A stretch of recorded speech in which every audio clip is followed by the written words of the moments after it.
Fallout Season 1. We've watched the whole season. Now, the question is, did this bomb, or is Amazon really the prime service provider? We'll see.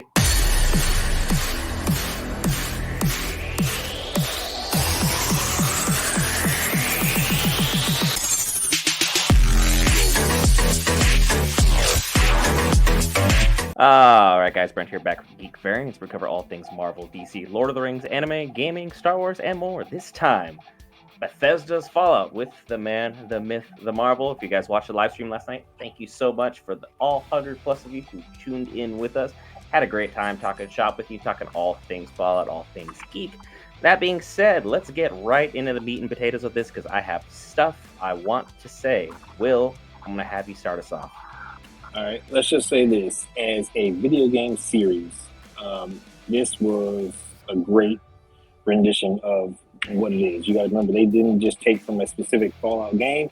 They took things from across the Fallout series and they meshed them into a show that looks like it can go on for probably a couple seasons, depending on how many vaults and stuff that they want to kind of get into and dissect. And I think that the show is absolutely awesome. Like, Amazon is doing their thing when it comes to television right now. So Fallout was a welcome, addition to the Amazon Prime streaming service, and I do think that they did it justice. Now, as far as the show goes, it starts off literally with a bang. Like, we kind of get into it. Like, we weren't even 7 minutes in before we got bombs dropping. And again, spoilers for anybody. If you do not want to know about this entire season, you need to come back after you watch it and come check it out. But bombs are dropping and this stuff gets right into it. I did not expect the level of story that goes on with it because I haven't played the Fallout series.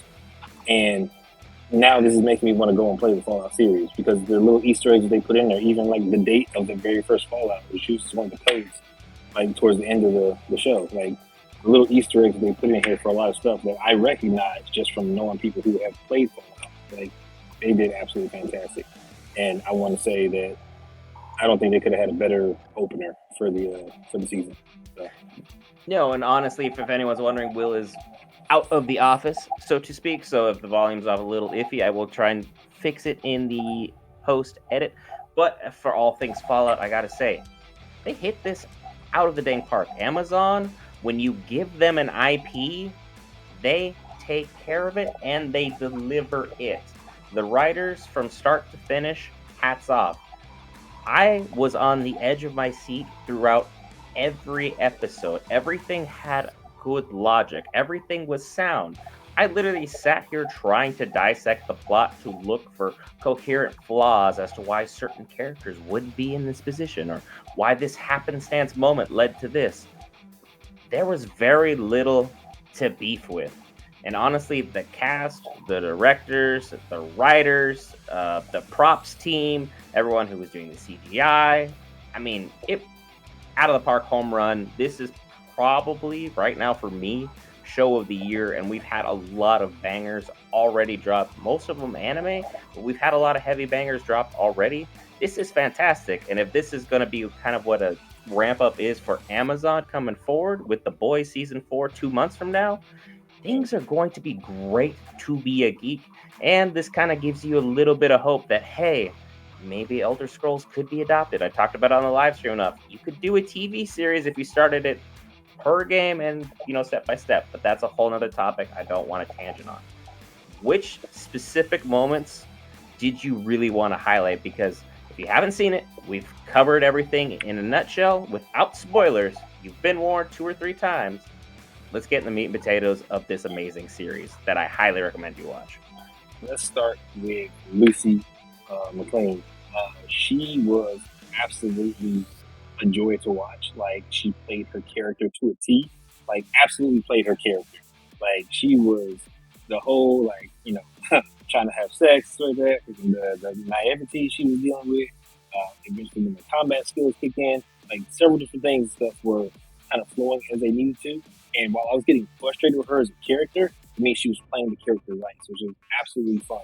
And I think my favorite part of her was watching her go through the entire transition of having to learn what it is to be living up there with the scavengers and the raiders and all that other kind of stuff, as opposed to being down in the vault. So she was absolutely just fantastic. Walter Coggins, so he played the ghoul, right? Like the ghoul was so much fun. I love his character. Honestly, he's my favorite character. I love his demeanor. I love how he just he's nonchalant, don't care. He's just about getting business done. Like it was absolutely fantastic to see him work. And I think my favorite moment for him was when he just turns around and starts blasting. Like he gives people like a little bit of a lead up, and he's like, "Don't piss me off because this was about to happen," and it just happens, and it's absolutely glorious.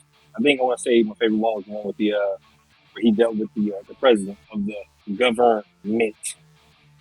That spelling was good, but that had to be one of my favorite moments as far as he's concerned.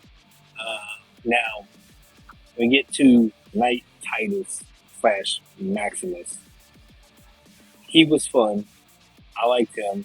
Again, he was again in that kind of that military cult type thing, so I kind of knew some of the stuff that he was kind of dealing with and what he was going through. So I've seen that type of stuff. I want to say my favorite moment for him was when he was building up to, be a knight, and he started to have that understanding of what it takes to be a knight.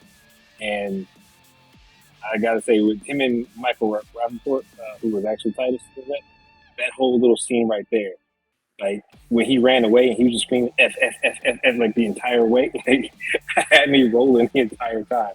I loved it. So then were my three favorite characters and my three favorite moments and stuff at the moment. Oh, wait. CX404. When the doctor got caught by the other doctor and CX404 decided to go handle business, yes, give him his props. That's a good boy. He did what he needed to do. That's what I got. I was gonna say everything from the series absolutely fantastic. I think things really kicked off for me was kind of like when Matt Berry showed up with Hoopstick. If you're familiar with his voice, he's been Disenchanted, he's been in several other series. His line delivery is some of the best in Hollywood right now. Please give him as much work as you can. He is a blessing to listen to. We were able to kind of kick things off as soon as things got episodes when they started talking about do not go into Vault. What was it? Vault? Do not go to level 12. Do not go to level 12. And then you go back, you go through all these pieces of information, you figure out that, okay, the rule's in it for this. He wants this guy's head for that. We want, the doctor was trying to get this done because he had the secret that could help out this. And then we finally get to the end of it, and you figure out that, hey, again, spoilers, heavy spoilers. Hit the subscribe button, come back. Moldaver has been a hero this whole time, and we had been villainizing her as one of the worst people in this entire series, and you find out, hey, the wholesome dad is really the main villain this whole entire series, and the ghoul, just an anti-hero all the way through. He had no sides, no qualms. If you were on his bad side, you got it. That was it. And like to see Lucy have to go from carefree to all of a sudden PTSD up any vicinity whatsoever, and us have to be like, oh, I genuinely feel for her. She was this naive, sweet girl who wanted to be just world's best wife and just, hey, I want to cook meals for you. I want to make sure you're happy. I want to make sure you're taken care of. I'm making sure we're carrying on the bloodline. Good to go. And now she's an outlaw scavenger fending off to go chase after her dad. Well, he is her dad, but at the same time, it's like a dad you don't want to have because just to put things in perspective, all those buildings you saw in the background, there was a building that if you have been to, Vegas before, you're very, very familiar with. There's only one building where there's a fake Space Needle. Only one. And Vegas, I think they're slowly going from California out east into the desert to go take a look at what that fortress is, what the compound is. I think they're going to tie it into Vegas. There's going to be some interesting stuff. I think they were trying to give us a couple pieces of information by the backdrop of how that wilderness was set up. I am all in for season 2. The fact that they were able to cover in this series as much stuff as they did, like world ideology of, yeah, every world ideology will ultimately fail because everyone wants you to theirs. You can't wipe out an ideology. Once an idea is out there, that's it. It's forever. If I said there's a Turtle King somewhere, someone out there is going to believe that, and it'll carry on forever. Everyone wants world peace. No one knows how to get it done. And that's why the Fallout universe is the way that it is. I mean, it's more than the way that it is. The fact is that everything that was going on in the vault and all the manipulation that was happening within the vaults, 31 controlling 32 and 33 as test subjects. And, with how many leaders were in charge, how many vaults were doing this particular thing to set up for control. And they talked about it at the end when they were sitting there circling around the table. Oh, I want to do mines like this. I want to do mines like this. I want to create monsters. I want to do so. There's so much stuff going on, and we don't know how many vaults are chained in a row for that. But the fact is that I told you, like, there's people that's cold and calculating, like Betty, whatever, cold calculating. She's been there for a minute, so at that, and her and freaking, or was it Hank, whatever, like they were in cahoots with the entire time because they both were out kind of doing a thing. And how many times they done swapped, went back into cryostasis just to have kids and then come back out like maybe another generation later and then start over like, oh, you don't know, right? Like they have to play this off and they probably just in a rotation. That stuff was wild. The fact that Norm found it out and now he's trapped there and he's got to figure it out. How much time is going to pass in between there? Like, it's just wild. The ghoul. I'm still trying to figure out what's going on with the ghoul. Like, what happened to his daughter? Where's his wife? Because it was her idea to drop them bombs. It was her idea to say, the heck with it. Let's just blow everything up and everybody get what they want. So I'm like, the diabolical mindset that you have to be in to do that and set up for the entire annihilation of the world so you can control a specific population within each one is mind-blowing, and it was a fantastic watch the entire way through. That's why I powered through all 8 episodes. Like, this stuff is great. Like, they did so well. I mean, they could have set up every single pod to be like the vault to be a set of 3 and have them all ruled out there because they didn't look like they had too many vaults overall. But somehow we were, ultimately, as the viewer know, at least 33, and there was X number of people around that table. All of them had their own beliefs of how things played out. One of them was Raiders, one of them was Doctors, one of them was Brotherhood, one of them was just these regular vault people, and then you get these people that are basically mutants because they have all this radiation damage, but they're like, yeah, we accept each other, we love each other. Sure, we get naked around a bonfire and start chanting weird stuff, but I mean, other than that, we're normal.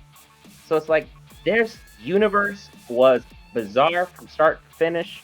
We still have to figure out ultimately what happened with Thaddeus because we left off with him basically becoming a ghoul. And I don't think they're just going to leave that chance out there. Maximus, you have a wife waiting for you, but she's busy at the moment because she's going to go on this quest.